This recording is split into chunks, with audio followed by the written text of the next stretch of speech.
Everyone, welcome back to my channel. তো আজ আবার চলে এসেছি নতুন একটা ব্লগের সাথে। তো গত 8ই ফেব্রুয়ারি ছিল আমার হাজব্যান্ডের বার্থডে, আর আজ করছি তার সেলিব্রেশন। সকাল থেকে ওঠার পর অনেকগুলোই কাজ হয়ে গেছে, তো এখন আমি চলে যাচ্ছি স্নান করতে। আর স্নান করে এসে বাকিটা তোমাদের সাথে শেয়ার করবো। তো ততক্ষণের জন্য স্টে টিউন। তো তোমাদেরকে যেমনটা বললাম, তো এখন দেখতেই পাচ্ছ আমি স্নান টান করে চলে এসেছি। আর রান্না অলরেডি শুরু হয়ে গেছে, কারণ আমি আর আমার ননদিদি দুজন মিলে রান্নাটা করছি। তো তোমাদের সাথে শেয়ার করব কি কি রান্নায় হচ্ছে। তো যেমনটা বললাম, ভাত ডাল আর এই ভাজাভাজি 5 রকমের হয়ে গেছে। আর কি কি হচ্ছে সেটাও তোমাদের সাথে একবার শেয়ার করে দিচ্ছি। আর এখানে দেখতেই পাচ্ছ আমার ননদিনী কড়াই বসিয়ে দিয়েছে নেক্সট আইটেমটা প্রিপেয়ার করার জন্য।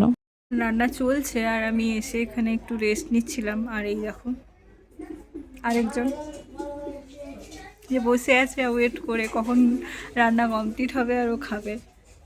তো যেমনটা তোমরা দেখলে, একদিকে রান্নার প্রিপারেশন চলছে আর অন্যদিকে পায়েসটাও প্রায় হয়ে এসছে। তো এটা জাস্ট একটু স্টার করে দেখে নেওয়া হচ্ছে যে ঠিকঠাক হয়েছে কিনা। তো ফাইনালি রান্না কমপ্লিট হয়ে গেছে। আর এখানে তোমাদের সাথে আইটেমগুলো একবার শেয়ার করে নিচ্ছি। তো যেমনটা দেখতেই পাচ্ছ, এখানে ছিল ভাত, 5 রকমের ভাজাভাজি, মাছের মাথা দিয়ে বাঁধাকপির তরকারি, আর নিচে ছিল পাতলা পাতলা মুসুরির ডাল, আর ছিল শাক ভাজা। আর এখানে মাছের বাটনাটাও অলমোস্ট হয়েই এসছে। আর এদিকে ছিল সজনে ফুলের একটা প্রিপারেশন, যেটা সর্ষে দিয়ে হয়েছিল।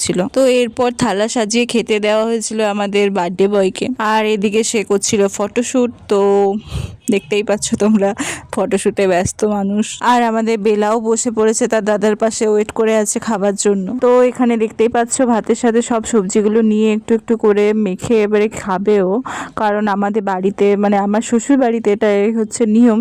তো সবগুলো নেওয়া হয়ে গেছে, এবারে এক গ্রাস মুখে দিল, এবারে আস্তে আস্তে বাকিটা খেয়ে নেবে। তো এরপর আর ভিডিওটা কন্টিনিউ করা হয়নি, কারণ এরপর আমরা খেতে বসে গিয়েছিলাম। দেন সন্ধ্যাবেলা আমরা একটা সারপ্রাইজ প্ল্যান করেছিলাম, যেমনটা তোমরা দেখতেই পাচ্ছ।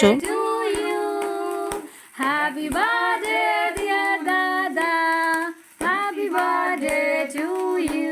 তো এরপর কেক কাটিং কমপ্লিট করে আমরা সবাই মিলে ডিনারটা সেরে নিলাম। আর ডেকোরেশনটা কেমন হয়েছে সেটা আমাকে অবশ্যই কমেন্ট করে জানিয়ে যেতে ভুলো না। আর রাত্রেবেলা হয়েছিল লুচি, ছোলার ডাল, আর সাথে ছিল রসমালাই। তো ভিডিওটা ভালো লেগে থাকলে অবশ্যই লাইক করে যেও, আর চ্যানেলে নতুন হয়ে থাকলে সাবস্ক্রাইব করে যেতে ভুলো না।